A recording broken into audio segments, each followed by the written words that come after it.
I wish to talk about rail transport and how it can contribute to balanced regional development as we deal with the consequences of the COVID pandemic. We are beginning to see a new model of working which could be a significant driver for regional development if we can continue to develop our rail transport infrastructure to service our regions. This is the model of hybrid remote working, where employees mostly work remotely but come into the office perhaps once a week or a few times a month. Companies and employees are still experimenting, and we do not really know what the post-COVID landscape will look like, but experience has shown that once employers adopt a remote-first approach, as they have been forced to do during the pandemic, many employees only occasionally need to be in the office.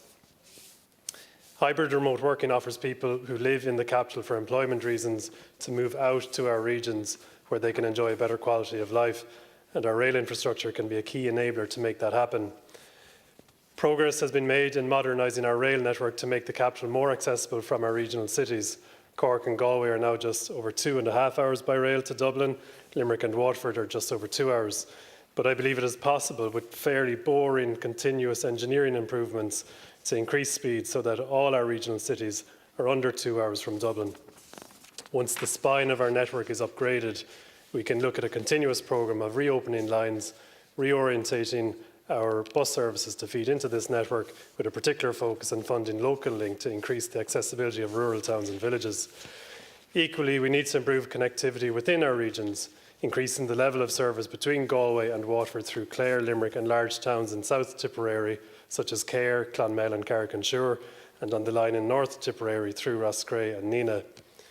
What I'm talking about essentially is to make our country smaller, much smaller, to increase economic opportunities for people living across the state due to the new hybrid working arrangements that many employers have introduced.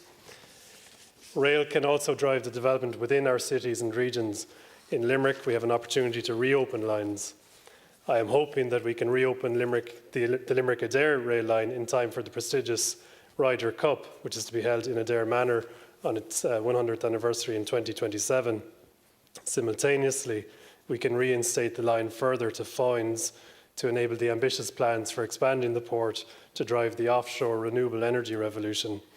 We can establish a suburban rail network for Limerick with new stations at Ballysimon, Moyross and Raheen, and expand capacity by doubling the track between Limerick and Limerick Junction, and begin the work of planning a rail link to Shannon Airport. I met with members of the Green Party in Westmeath last night, and they urged me to work with you on the issue of Killucan Station. And I note Deputy Clark's comments on this issue earlier. There are, of course, many other possibilities. County Corla Rail has the ability to be a huge driver for regional development. By increasing the quality of our intercity rail network and opening new lines, we can take advantage of how the COVID pandemic has changed the nature of work and revitalise our regions. Gormagat. Thank you very much, Deputy.